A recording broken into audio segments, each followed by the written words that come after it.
Paano nga ba gumawa ng Facebook account na walang email at phone number?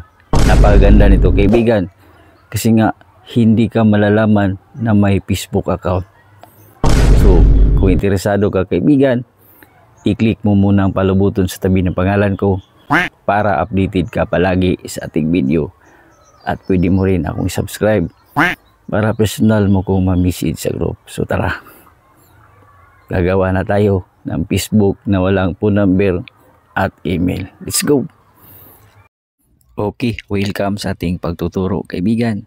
Pa-like at share naman ang ating mga content kaibigan para marami na tayong mga kaibigan ang matutulungan na mga ganitong tutorial. Isang like at share mo lang kaibigan, masaya na po tayo. So i-open mo lang ang iyong phone at kailangan mo lang may Facebook Lite ka kaibigan para magawa natin ang ganitong tutorial. So i-open mo lang ang iyong Facebook Lite. So dito i-tap mo lang itong create new account, then create new account, then ilagay mo lang ang pangalan, depende na po sa inyo. Yan, then last name. Yan, then tap natin ang next, then maglagay tayo ng birthday at depende na din po sa inyo. Okay, yan,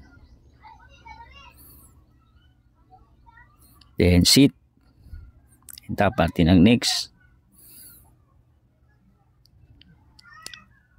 Pipili tayo either babae o lalaki. Yan, tap ang next. Then pipiliin lang natin itong sign up with email. So dito i-maximize lang natin to at isagawa natin ang pangalawang paraan. Okay, ganyan ba? So i-open mo lang ang Chrome. Pagka open mo ng Chrome, i-search mo dito sa ibabaw ang 10minutemail.net. Yan. So ilong press mo lang itong 10-minute mail. So pag nakapasok ka na, ito yung importante kaibigan.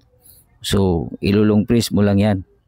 So makikita mo itong dalawang papel, itap mo lang yan. Yan, nagka-paste na siya. So maximize din natin uli. So ganito siya kaibigan. Wag mo lang i-close. Okay, pumunta ka ulit sa iyong Facebook Lite. So dito ilong press mo ito at i-paste. Okay, itap ang next, then maglagay lang tayo ng password. At kung nakalagay ka na ng password kaibigan, make sure nga nakukopya mo ito at nilagay mo sa iyong papel para hindi mo makalimutan. So itap ang next, then i-save, then I agree, then magsisend si Facebook ng confirmation code. So babalik tayo doon sa 10minutemail.net. Okay, tap natin itong tatlong line. Yan, ito. So tingnan lang natin ang inbox. So ito yung confirmation code. So ito yung confirmation code kaibigan. So itap lang natin. So ito yun. So ilong press lang natin, then tap natin ang copy. So na-copy na, maximize din natin uli, babalik tayo dun sa confirmation code at i-copy paste natin, tap ang next.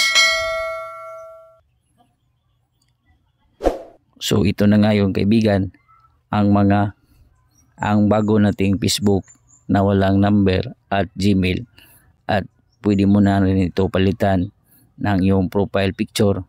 So ito na yung bagong Facebook natin na walang email at phone number. Huwag kalimutang i-share ang ating videos kaibigan. Tandaan, ang kalaman ay kayamanan.